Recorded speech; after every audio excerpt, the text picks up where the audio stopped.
السلام علیکم دوستو، اردو کلاسک چینل پر خوش آمدید۔ معزز سامعین حضرات، آئیے سنتے ہیں غیاث الدین بلبن قسط نمبر 2۔ معزز سامعین، آپ سے امید کی جاتی ہے کہ ویڈیو کو لائک کریں اور چینل کو بھی سبسکرائب کر لیں، شکریہ۔ جو رات گہری ہو رہی تھی، آسمان پر جمع ہوتے سیاہ بادل بھی گہرے ہوتے جا رہے تھے۔ ہواؤں میں وحشت اور تندی کا احساس بڑھتا جا رہا تھا۔ ہر سمت بکھری شب دہجور کی تاریک سائے اپنے اندر عجیب سی اداسی اور بے کسی سموئے ہوئے تھے۔ بادلوں کے باہم تصادم سے کڑکو گرج جنم لے رہی تھی، وقفے وقفے سے چمکتی بجلی بارش ہونے کی خبر دے رہی تھی۔ ایسی تاریک و سرد رات میں تیز رفتار اور تنومت گھوڑوں کا ایک دستہ مشرق کی جانب سے نمودار ہوا۔ گھوڑوں کی پشت پر اکڑ کر بیٹھے مضبوط جسموں، لمبے قد کاٹ والے جنگجو جن کی چھوٹی چھوٹی کنجی آنکھوں سے وحشت ہویدا تھی اور ان کی لمبی جٹائیں سیاہ پگڑیوں میں چھپی ہوئی تھی۔ گھنی داڑیاں وحشی چہروں کی وحشت میں کچھ اور اضافہ کرتی محسوس ہو رہی تھی۔ ان کے کمر کے گرد لپٹے پٹکوں میں خنجر جھول رہے تھے، ان کی آہنی بازوں میں وزنی تلواریں لہرا رہی تھی۔ وہ جانور تو منہ کھول کے چیختے، وحشت ناک آوازیں نکالتے تیز رفتاری سے بڑے چلے آ رہے تھے۔ موسلادھار بارش کی آواز اور بادلوں کی گھن گرج میں ان کے گھوڑوں کی ٹاپوں کا شور کہیں گم ہو گیا تھا۔ الباری قبیلے کے لوگ اپنی جانی بڑھتی موت اور تباہی کی آہٹ بھی نہ پا سکے تھے۔ وہ اپنے محفوظ گھروں میں گرم بستروں میں دب کے بے خبر سوئے ہوئے تھے۔ سب سے پہلے الف خان کی آنکھ کھلی۔ بابا جان، اس نے سمد خان کو جگایا اور قریب سویا جنگی خود ہی اٹھ گیا۔ کیا بات ہے بیٹا؟ گھوڑوں کی ٹاپوں کی آوازیں آ رہی ہیں، ایسا تو نہیں کہ کہیں منگول؟ خدا نہ کرے۔ اس کا جملہ پورا ہوتے پہلے ہی زنگی خان نے دہل کر کہا، مگر اگلے لمحے یہ حقیقت روز روشن کی طرح آشکار ہو گئی کہ منگولوں نے حملہ کر دیا ہے۔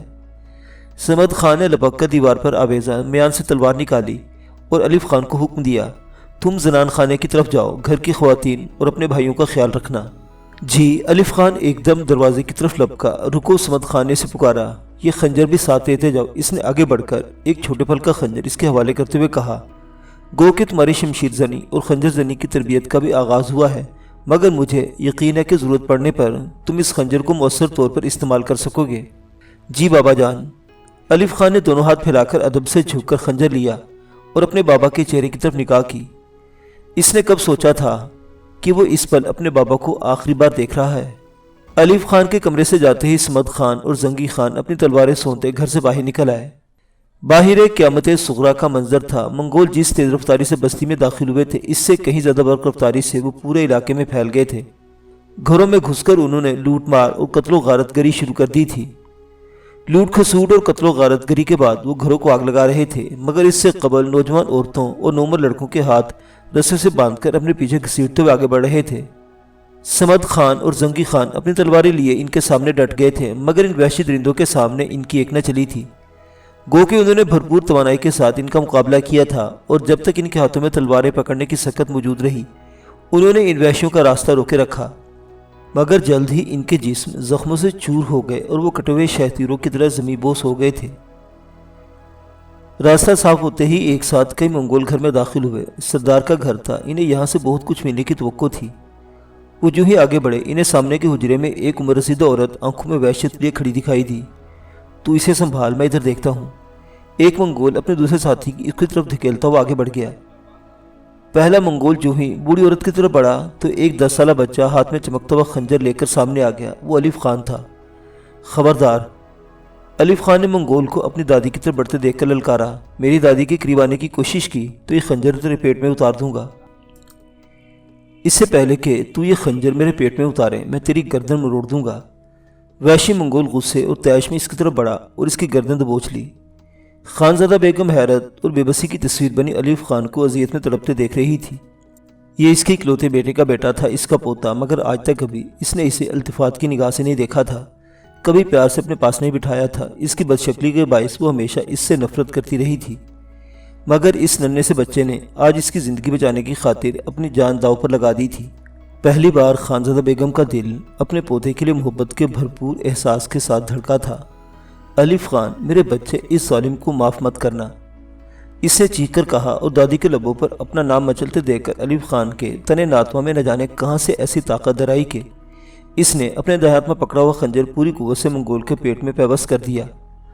اگلے ہی لمحے منگول کے منہ سے ایک کری چیخ نکلی اور الف خان کی گردن پر اس کی گریپ ڈھیلی پڑ گئی۔ اس کے گرتے الف خان بھاگ کر خانزادہ بیگم کے پاس پہنچا۔ دادی جان، آپ ٹھیک تو ہے نا؟ میرے لال، میرے پوتے۔ خانزادہ بیگم نے بے ساختہ اسے اپنے سینے میں چھپا لیا۔ میرے دلیر بیٹے، میرے الف خان۔ دادی جان، آپ کے لبوں سے بلبن سننا مجھے اچھا لگتا ہے، آپ مجھے اسی نام سے پکاریں۔ وہ اسے ہمیشہ بلبن یعنی مکروہ شکل والا ہی کہہ کر مخاطب کرتی تھی۔ میرے بچے، تم جلدی سے اندرونی کمروں کی طرف جاؤ، دیکھو تمہاری ماؤں پر کیا گزر رہی ہے۔ اپنے چھوٹے بھائیوں کو کہیں چھپا دو، یہ ظالم چھوٹے لڑکوں کو باندھ کر اپنے ساتھ لے جاتے ہیں۔ جی اچھا۔ الف خان نے منگول کے پیٹ میں پیوست اپنے خنجر کی طرف دیکھا۔ خنجر کا نکالنا اس کے لیے ممکن نہ تھا، اس لیے وہ بغیر خنجر کے ہی اپنی ماں کے حجرے کی طرف چل دیا۔ اب بھی وہ تھوڑا ہی آگے بڑھا تھا کہ اس نے دیکھا ایک منگول اس کے بھائی کیشلو خان اس کے چچا کے بیٹے شیر خان کو رسی سے باندھ رہا تھا۔ وہ بھاگتا ہوا اندر کی طرف بڑھا، مگر شاید اسے دیر ہو چکی تھی۔ اس کی ماں کے حجرے کا فرش خون سے سرخ تھا۔ اس کی ماں مخدومہ بیگم، ستیلی ماں کشمالہ خاتون اور چچی قبلہ خاتون خون میں لتھڑی فرش پر پڑی تھی۔ الف خان یہ اندھوناک منظر دیکھ کر لہجہ بر کو لرز گیا۔ پھر اس نے خود کو سنبھال کر باہر کی طرف دیکھا۔ دلان کی ستون سے لٹکتی قندیل کی مدھم روشنی میں اسے اپنے دونوں بھائی خوفزدہ کھڑے دکھائی دیے۔ وہ تیزی سے ان کی طرف لپکا، تبھی ایک منگول نے جھپٹ کر اس کی کلائی پکڑ لی۔ پھر انتہائی بے دردی سے اس نے اس کی کلائی میں رسی ڈال دی جس میں وہ پہلے ہی اس کے بھائیوں کے ہاتھ بندھے تھے۔ پھر وہ ان تینوں کو دھکیلتا ہوا گھر سے باہر لے چلا۔ اس کے گھر سے ذرا فاصلے پر کچھ نومر لڑکے اور نوجوان عورتیں رسی میں جکڑی ہوئی تھی۔ اس نے پلٹ کر اپنے گھر کی طرف دیکھا، اس کے گھر سے شعلے اٹھ رہے تھے۔ دادی جان، اس نے پھیپڑوں کی پوری طاقت لگا کر اپنی بوڑھی دادی کو آواز دی، مگر اسے کوئی جواب نہیں ملا۔ خونخوار شعلوں نے شاید خانزادہ بیگم کو جلا کر خاکستر کر دیا تھا۔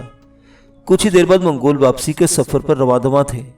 وہ آندھی کی طرح اس بستی میں داخل ہوئے تھے اور کسی تند طوفان کی طرح دیکھتے ہی دیکھتے سب کچھ تہس نہس کر کے روانہ ہو گئے تھے۔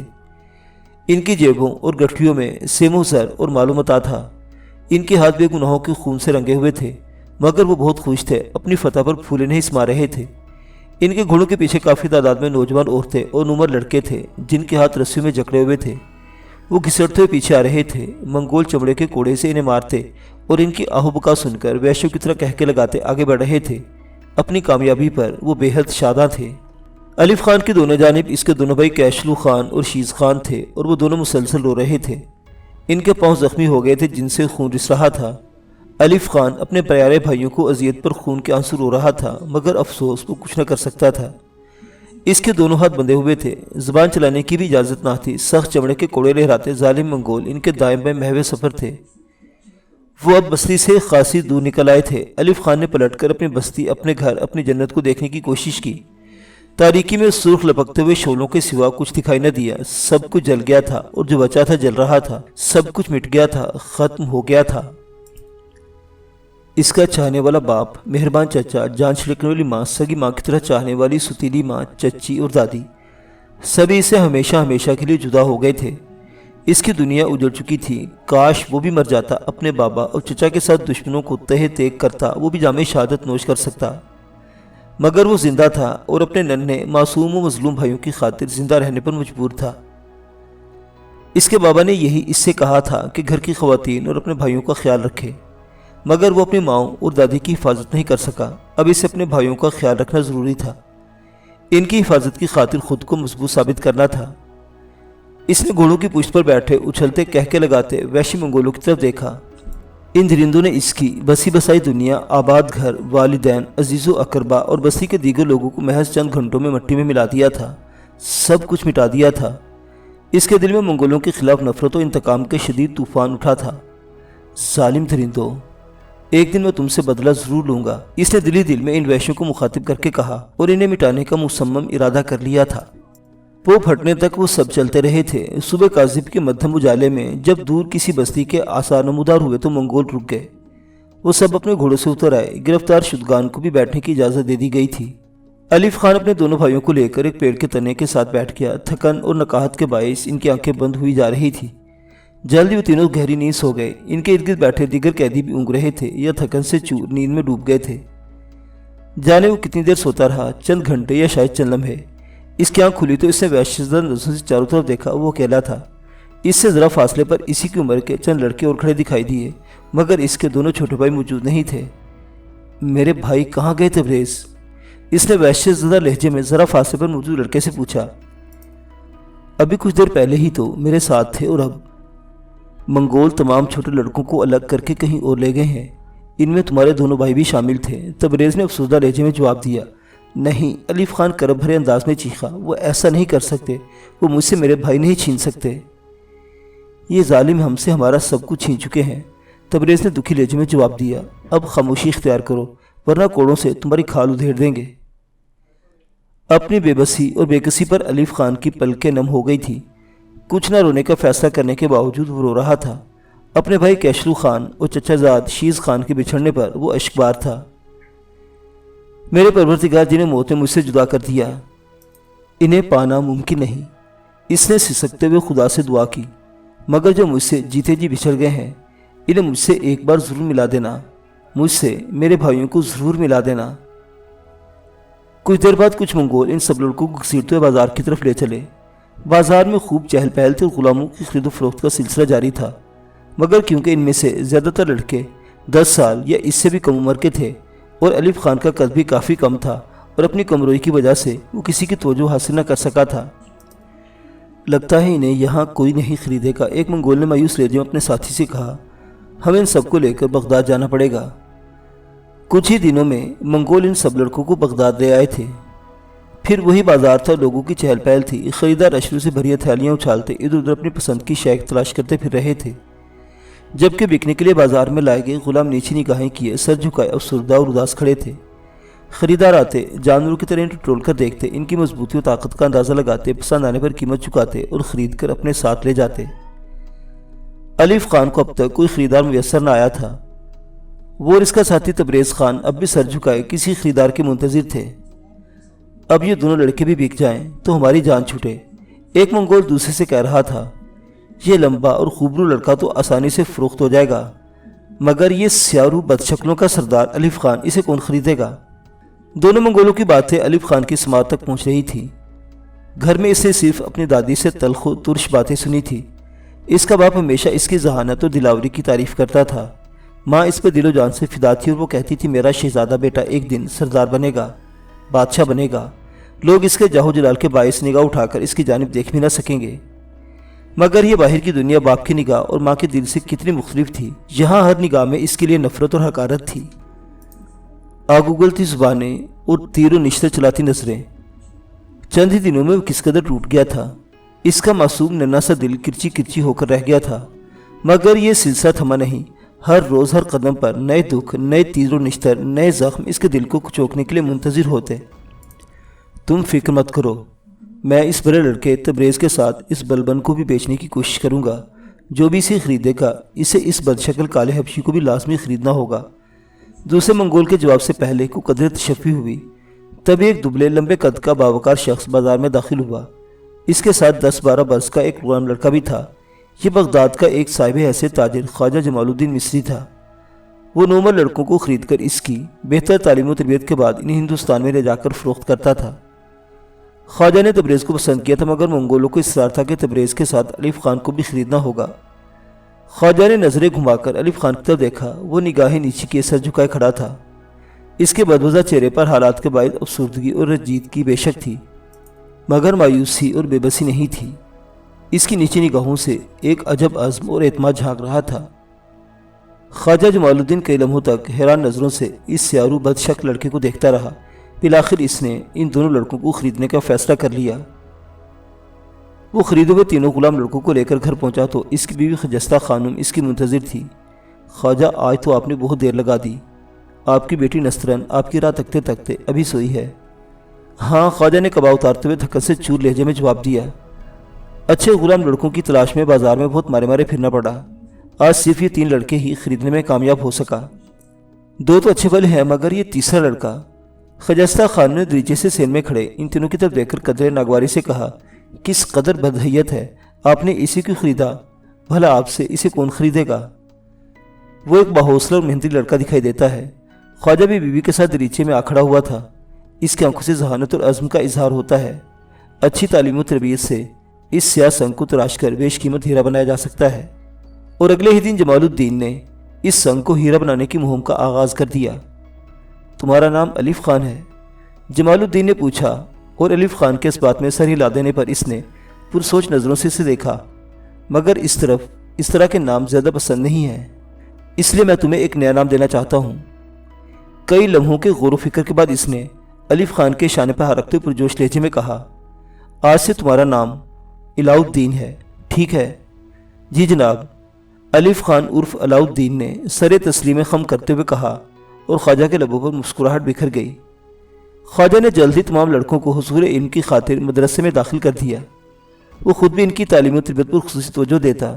اس کی خواہش تھی کہ اس کے پاس موجود غلام لڑکے نیک صالح، فرما بردار اور خدمت گزار ثابت ہوں، اور ساتھ ہی ان کی تمیز و اخلاق اور کردار و اعتبار میں بھی کوئی کسر باقی نہ رہے۔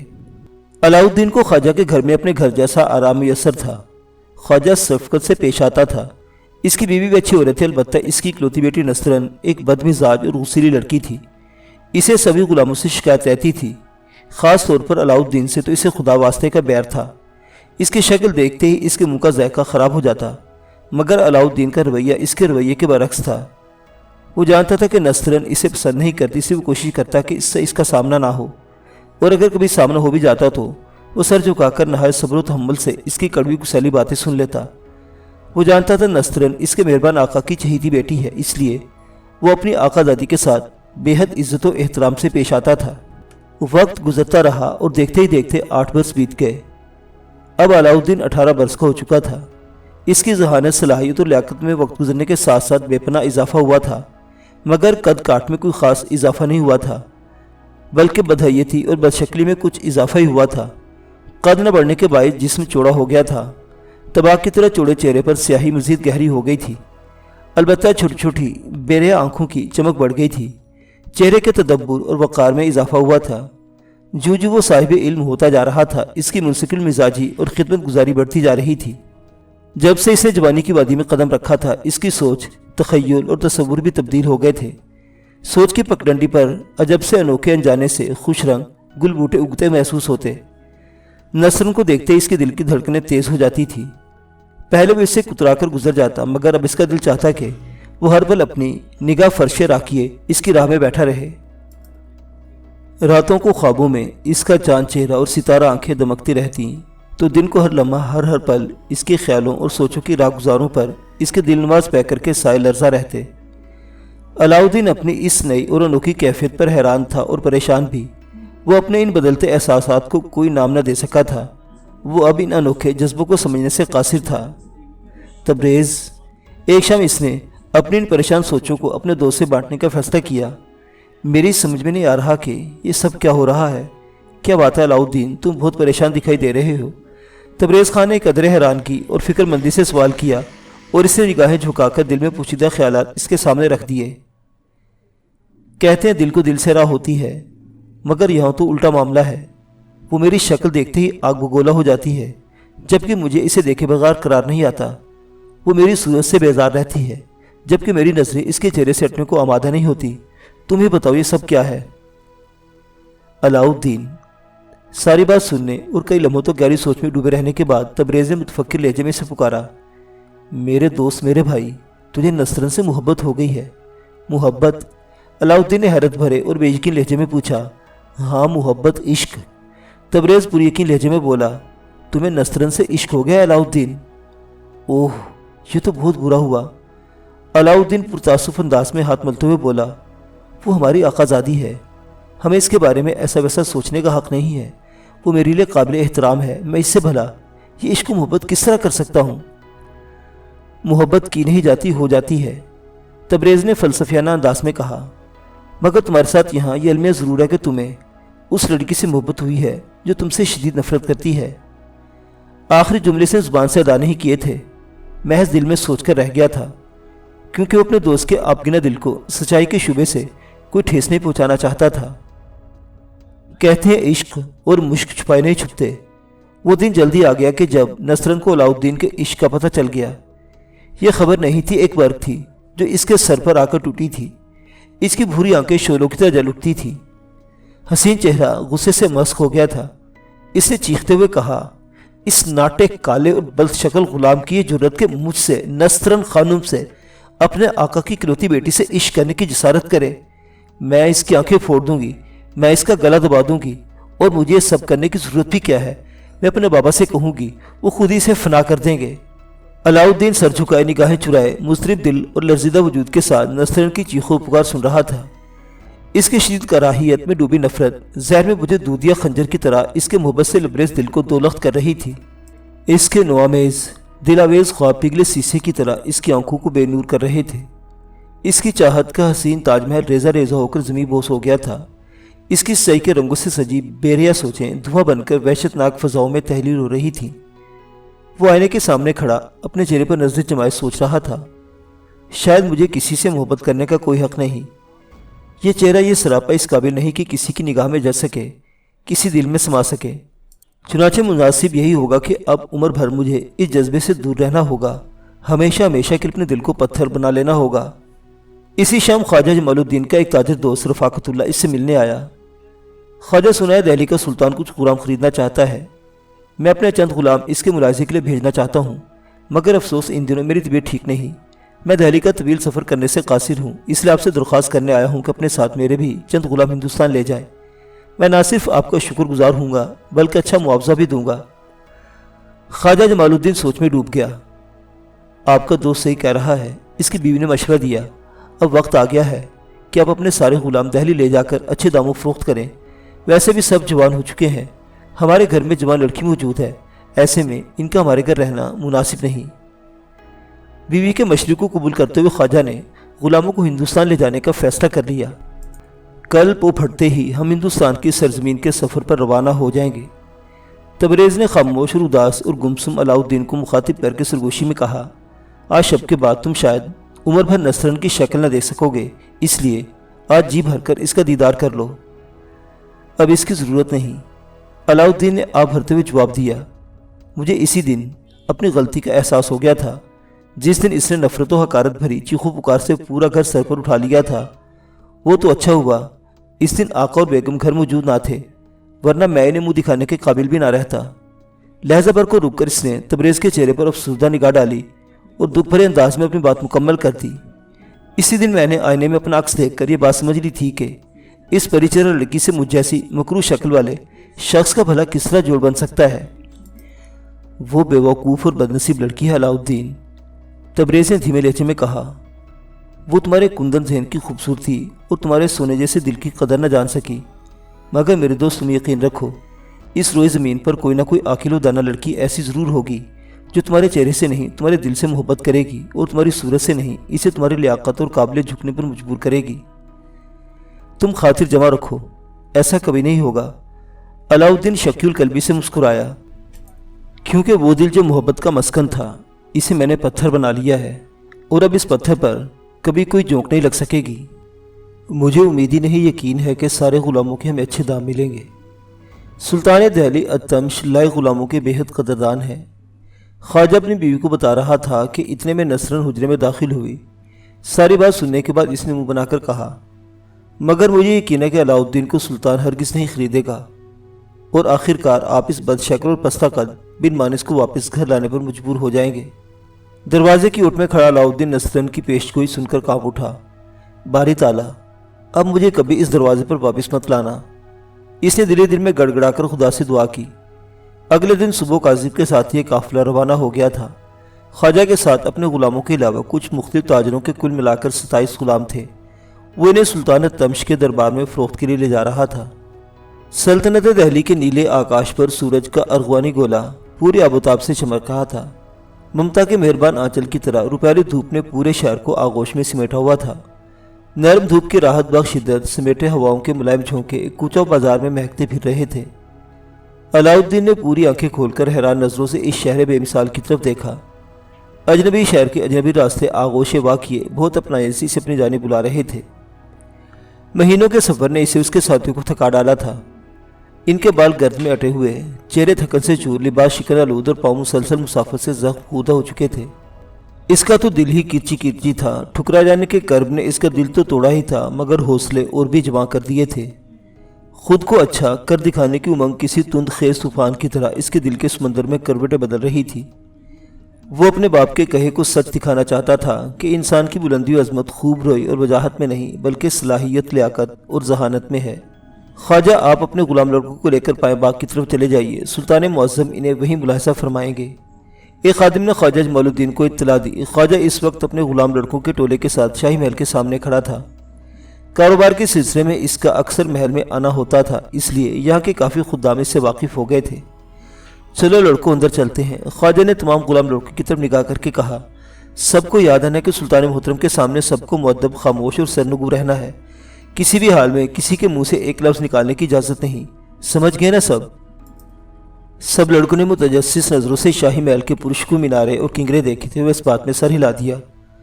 وہ سب حیران اور تحسین بھری نظروں سے عالی شان محل اور اس کے باغ کو دیکھ رہے تھے۔ علاؤالدین کو یہ سب بہت اچھا اور بہت جانا پہچانا سا لگ رہا تھا، گو کہ وہ ایک سردار کا بیٹا تھا۔ اس کا گھر گو کہ دوسرے گھروں سے بڑا اور خوبصورت تھا، مگر بہرحال محل نہیں تھا۔ مگر آج یہ اجنبی محل اسے اپنے گھر لگ رہا تھا۔ سرخ بجری سے آراستہ راستے، سرخ اینٹوں سے بنائی گئی خوبصورت کیاریاں، لکڑی کے کھمبوں پر چکور کندیلوں میں دھرے گھی کے چراغ، تناور سرسبز پیڑوں کی شاخوں پر جھولتے خوش رنگ خوشگلو طیور، ادھر ادھر دوڑتے بھاگتے غلام، دروازوں پر ایستادہ ہتھیار بند دربان۔ یہ سب بالکل نیا تھا، بالکل انجانا۔ اس کے باوجود اسے یہ سب بہت جانا پہچانا سا اور اپنا سا لگ رہا تھا۔ اسے اپنی جگہ تھم کر سروا فلک محل کی طرف دیکھتے ہوئے کہا، اے سر بلند اور ذیشان کا سر، تو مجھے آج اپنا لے، میں تجھ سے وعدہ کرتا ہوں کل تجھے میں اپنا لوں گا۔ رکوں گے علاؤالدین؟ خواجہ نے اسے رکتے دیکھا تو پوچھا، جانتا ہوں تم مجھ سے اور اپنے گھر سے جدا ہو کر اداس ہو، مگر اس محل کی طرف دیکھو، یہاں کا سلطانت تمش ایک بہترین انسان ہے۔ تم اس کے ساتھ بہت خوش رہو گے اور بہت ترقی کرو گے، کیونکہ سلطان باصلاحیت لوگوں کا بڑا قدر کرنے والا ہے۔ علاؤالدین نے جواب میں کچھ نہیں کہا، بس سر جھکا کر اس کے قدم سے قدم ملا کر چلتا رہا۔ خواجہ جمال الدین نے اسے اولاد کی طرح پالا تھا، بہت شفقت دی تھی۔ اسے خواجہ سے جدا ہونے کا ملال تو تھا، مگر وہ اس نئی طلسماتی دنیا میں آ کر زیادہ خوش تھا۔ اسے امید ہی نہیں یقین تھا کہ بہت جلد وہ اپنے خوابوں کی تعبیر پالے گا، اپنے تخیل کی بلندی کو چھو لے گا۔ پائیں باغ میں کچھ اور بھی تاجر اپنے اپنے غلاموں کے لیے کھڑے تھے۔ خواجہ کے پہنچنے کے بعد وہاں موجود غلاموں کی تعداد 100 ہو گئی تھی۔ کچھ دیر بعد سلطان اپنے خاص ساتھیوں کے ساتھ وہاں موجود ہوا۔ اس کے آتے ہی تمام لوگوں نے سر جھکا کر اسے تعظیم پیش کی۔ علاؤالدین نے نیچی نظروں سے سلطان تمش کی طرف دیکھا اور لہجہ بھر کو اپنی جگہ بھچکا رہ گیا۔ اس نے کبھی سوچا بھی نہیں تھا کہ سلطان اس قدر خوبرو وجیح ہوگا۔ وہ ایک لمبے قد، چھریرے جسم کا وجیح و شکیل انسان تھا۔ اس کی کشادہ دمکتی پیشانی پر سجدے کا نشان اس کے اچھے مسلمان ہونے کی دلیل تھا۔ اس کے سندلی گلابی چہرے پر سیاہ داڑھی بے حد اچھی لگ رہی تھی۔ کن پٹی اور داڑھی کے چیدہ چیدہ سفید بال اس کے وقار اور تمکنت میں اضافے کا باعث تھے۔ اس کی بڑی بڑی سیاہ شفاف آنکھیں سچائی اور ذہانت کی کھلی کتاب تھی۔ وہ ایک لائق سلطان ہی نہیں، ایک سچا مسلمان بھی تھا۔ نیکی بھلائی، رئیس شفقت اور انصاف اس کے اوصاف تھے۔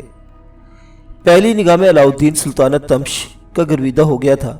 سلطان کی خدمت میں عمر گزارنے کی خواہش ایک تیز لہر کی طرح اس کے دل سے اٹھ کر اس کے پورے وجود کو شرابور کر گئی تھی۔ اب وہ اسی نگر میں جینا مرنا چاہتا تھا، اب وہ یہیں رہنا چاہتا تھا، خدمت گار اور غلام بن کر اسی فضا میں سانس لینا چاہتا تھا جہاں ہر سو سلطانت تمش کے دل نواز وجود کی مہک رچی ہوئی تھی۔ اس کے وجود سے پھوٹتی حق و سچ کی روشنی نے ہر ذرے کو بقا نور بنا دیا تھا۔ سلطان کے خدام نے غلام لڑکوں کو معائنہ شروع کیا۔ وہ ایک ایک لڑکے کے قریب جاتے، اسے سر سے پاؤں تو غور سے دیکھتے اور قطار سے الگ کر دیتے۔ پھر اسے سلطان کے سامنے پیش کیا جاتا اور سلطان سر کی ہلکی سی جنبش سے پریزائی کا اندیا دے دیتا۔ دیکھتے ہی دیکھتے 99 غلام لڑکے سلطان کی سند پسندیدگی پا چکے تھے۔ اب صرف ایک لڑکا رہ گیا تھا۔ سلطان کے خدام خاص نے اسے سر سے پاؤں تک دیکھا۔ ناٹا قد، سیاہ رنگت، موٹے بدوزہ نکوش، وہ کسی بھی طرح متاثر کن نہیں تھا۔ خدام نے معنی خیز نظروں سے ایک دوسرے کی طرف دیکھا اور ہلکے سے نفی کے اشارے سے ان دونوں نے اسے رد کر دیا۔ اسے سلطان کے سامنے پیش نہیں کیا گیا کیونکہ اسے اس قابل نہیں سمجھا گیا تھا۔ سلطان نے اپنی جگہ کھڑے کھڑے ایک سرسری سی نگاہ اس تنہا لڑکے پر ڈالی۔ اس نے 100 میں سے 99 غلام خرید لیے تھے، صرف ایک غلام رد کر دیا گیا تھا۔ وہ اکیلا بدنصیب ٹھکرایا ہوا غلام علاؤالدین تھا، جسے اس شہر کی سنہری دھوپ نے عجب تسکین آمیز راحت بخشی تھی۔ نرم ہواؤں نے اس کے لب و رخسار چھو کر اسے اپنائیت کا احساس بخشا تھا۔ یہ محل پہلی ہی نظر میں اسے اپنا گھر لگا تھا اور سلطان اس پر تو نگاہ پڑتے ہی وہ دل و جان سے اس پر فدا ہو گیا تھا۔ مگر اس کے سارے احساسات، سارے جذبات، سارے خواب بے معنی اور بے وقت ہو گئے تھے۔ اسے اپنی صورت کی بنا پر ایک بار پھر ٹھکرائے جانے کا صدمہ سہنا پڑ رہا تھا۔ سب نے اس کی سیاہ اور بھدے وجود کو دیکھا تھا، اس کے اعلیٰ دماغ اور سونے جیسے دل کو کسی نے نہیں دیکھا تھا، حتیٰ کہ سلطان کی جوہر شناس نگاہوں نے بھی اس جوہر قابل کو نظر انداز کر دیا تھا۔ چلو ادھر جاؤ، ایک خادم نے اسے ٹوکا مار کر دوسری طرف دھکیلا۔ کیوں؟ اس نے بے یقین لہجے میں پوچھا۔ کیا میں ان لڑکوں کے ساتھ نہیں جا سکتا؟ کیونکہ انہیں سلطان نے خرید لیا ہے مگر تمہیں نہیں۔ خود خادم نے بے رخی سے جواب دیا، مجھے کیوں نہیں؟ اس کی بے بسی سے بھیگے لہجے میں ہلکا سا احتجاج تھا۔ کیونکہ تم اس قابل نہیں کہ سلطان تمہیں اپنے لیے خریدیں۔ خادم کو اس بدسور لڑکے کا سوال جواب کرنا سخت کبیدہ خاطر کر رہا تھا۔ وہ اس کا ہاتھ جھٹک کر آگے بڑھ گیا۔ سلطان تمش بھی اپنے حواریوں کے ساتھ واپسی کے لیے مڑ گیا تھا۔ سلطان معظم! اچانک ایک فریادی آواز نے سلطان کے بڑھتے قدم منجمد کر دیے۔ وہ آواز کی جانب مڑا۔ اس نے دیکھا نوجوان خوبرو تنومند خوش وضع غلاموں کی بھیڑ سے ایک پستہ قامت فربا اندام بلد شکل غلام لڑکا فریادی انداز میں بازو پھیلائے اس کی جانب دیکھ رہا تھا۔ ذہانے سے چمکتی اس کی چھوٹی چھوٹی آنکھیں بے کسی کے آنسوں سے لبریز تھی۔ سلطان معظم! ان سب خوش شکل غلاموں کو آپ نے اپنی خاطر خریدا ہے۔ مجھے بھی بتایا گیا کہ میں اس قابل نہیں کہ آپ مجھے اپنے لیے خرید سکیں۔ میں آپ سے التجا کرتا ہوں کہ جہاں آپ نے اتنے غلام لڑکے اپنے لیے خریدے ہیں وہاں آپ مجھے بھی خدا کے لیے خرید لیجئے۔ خدا کے واسطے مجھے مایوس و ناکام واپس نہ لوٹائیے۔ سلطان کے ساتھ موجود تمام لوگ اس غلام کی جرأت پر حیران رہ گئے تھے۔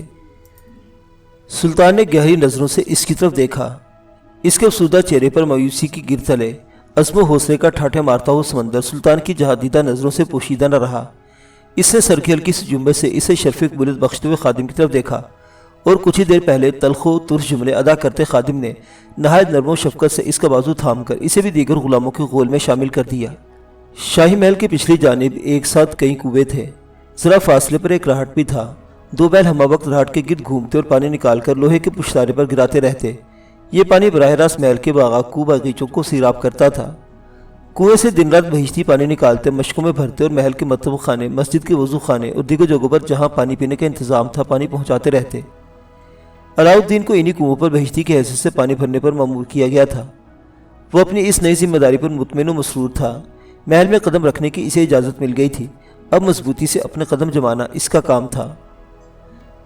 غلاموں کی قیمت وصول کر کے خواجہ جمال الدین محل سے روانہ ہونے سے قبل علاؤالدین سے ملنے کے لیے آیا تھا۔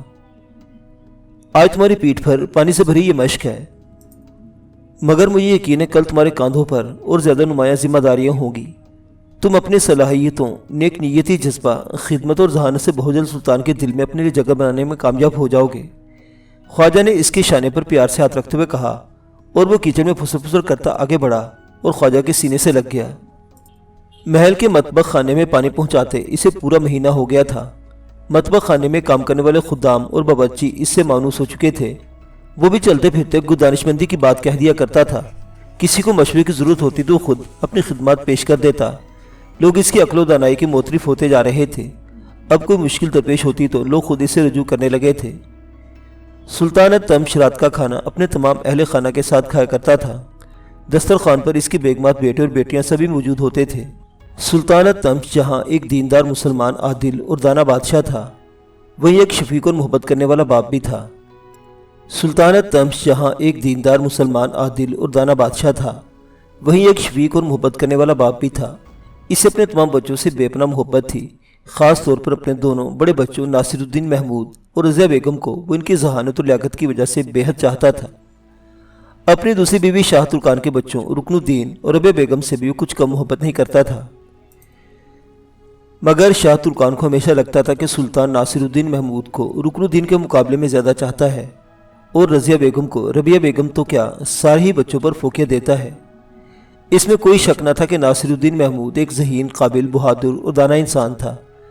تمش نے ناصر الدین کو بہار اور بنگال کا ناظم مقرر کیا تھا۔ اس نے اپنی ذمہ داریاں نہایت دیانتداری اور تدبر سے نبھائی تھیں، جبکہ رکن الدین کو بدایوں اور پھر لاہور کی گورنری سپرد کی، لیکن اس کا یہ تجربہ ناکامیاب ثابت ہوا۔ یہی وجہ تھی وہ ناصر الدین پر زیادہ توجہ دیتا، اور جہاں تک رضیہ بیگم کا تعلق تھا وہ ناصر الدین کے بعد تمش کی سب سے بڑی اولاد تھی۔ وہ اپنی بیٹی کے دانائی اور قابلیت سے بے حد متاثر تھا، کیونکہ لڑکی ہونے کے باوجود اس میں مردانہ شجاعت، فکر و شعور کی چمک موجود تھی۔ اس کے مقابلے میں شاہ ترکان کی بیٹی ربیہ حسن و آرائی میں یکتا تھی۔ اسے گھرداری اور گھریلو کاموں سے زیادہ دلچسپی تھی۔ اسے حکومت اور امور حکومت سے چندہ لگاؤ نہ تھا۔ مجھے افسوس ہے مجھے کیسی اولاد ملی ہے، اس کی ماں شاہ ترکان اکثر غصے اور خفگی سے کہتی۔